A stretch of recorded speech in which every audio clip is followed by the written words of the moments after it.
Dito sa Kamara nag-uumpisa ang proseso ng impeachment, alinsunod sa saligang batas. Ang mga opisyal na maaaring maisailalim sa prosesong ito, ang Presidente, Vice-Presidente, mga maestrado ng Korte Suprema at mga opisyal ng constitutional offices. Nitong Pebrero 2026, sunod-sunod na inihain sa tanggapan ng House Secretary General ang 4 na impeachment complaints laban kay Vice President Sara Duterte. Una naghain ng impeachment complaint ang Makabayan Coalition. Sinundan ito ng reklamo mula sa Tindig Pilipinas. Ang ikatlong reklamo, sinampa ng grupo ng mga pari, madre at abogado, habang inihain ng 4th impeachment complaint ng private lawyer na si Attorney Nathaniel Cabrera. Halos pare-pareho ang laman ng mga reklamo. Maling paggamit umano ng confidential funds, alegasyong bribery, questionable at hindi tamang pagdedeklara ng yaman, ang umano'y pagbabanta sa buhay ng Pangulo, unang ginang at dating House Speaker sa isang live video.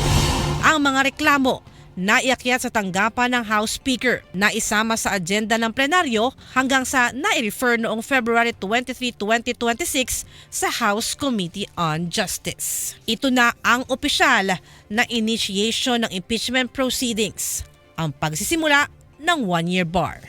Mula sa 4 na orihinal na impeachment complaints laban kay Vice President Sara Duterte, 2 lamang ang natira. Ang ikatlo at ang ika-4 na reklamo.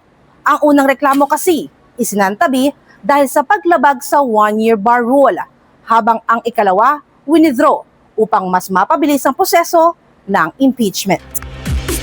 March 2, 2026, dineklarang sufficient inform ang ikatlo at ika-4 na reklamo. The chair declares the 3rd impeachment complaint, that is Father Zabalia et al. Impeachment complaint, sufficient inform. So ruled.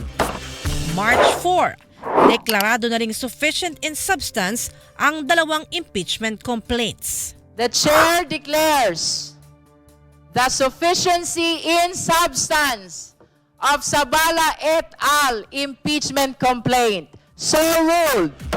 At March 18, idineklarang sufficient in grounds ang mga ito. Formal na nagsimula ang impeachment hearings noong March 25 at sinundan noong April 14, 22 at 29. Sa huling araw ng impeachment hearing, dineklarang may probable cause para ma-impeach ang Vice-Presidente at napagpasyahan na i-consolidate ang 2 reklamo. Dumaan ang mga reklamo sa pagdinig ng House Committee on Justice bilang pag-iingat at upang maiwasan ang issue ng due process dahil na rin sa desisyon ng Korte Suprema. If the Vice President is guilty, let the truth convict her. If she is innocent, let the process clear her. May 4, unanimously approved ang committee report ng House Committee on Justice at ang Articles of Impeachment. At pagsapit ng May 11, sa botong 257 na pabor, 25 na tutol at 9 na nag-abstain, in-impeach ng Kamara si Vice President Sara Duterte. Sa kasagsagan ng gulo sa Senado noong May 13, formal nang naitransmit ng Kamara sa mataas na kapulungan ang Articles of Impeachment laban sa Vice-Presidente. Habang hindi pa nagsisimula ang impeachment trial sa Senado, tuloy-tuloy ang paghahanda ng binong 11-man prosecution panel ng Kamara. Ito ay pinamumunuan ni House Committee on Justice Chairperson Jervil Luistro. July 6, 2026, ang target na pagsisimula ng Senate impeachment trial laban kay Vice President Sara Duterte. Marami na ang nakaabang. Marami ang naghihintay ng kasagutan at katotohanan. Ang inyong kapuso, Isa Avendaño Umali. Balitang Totoo.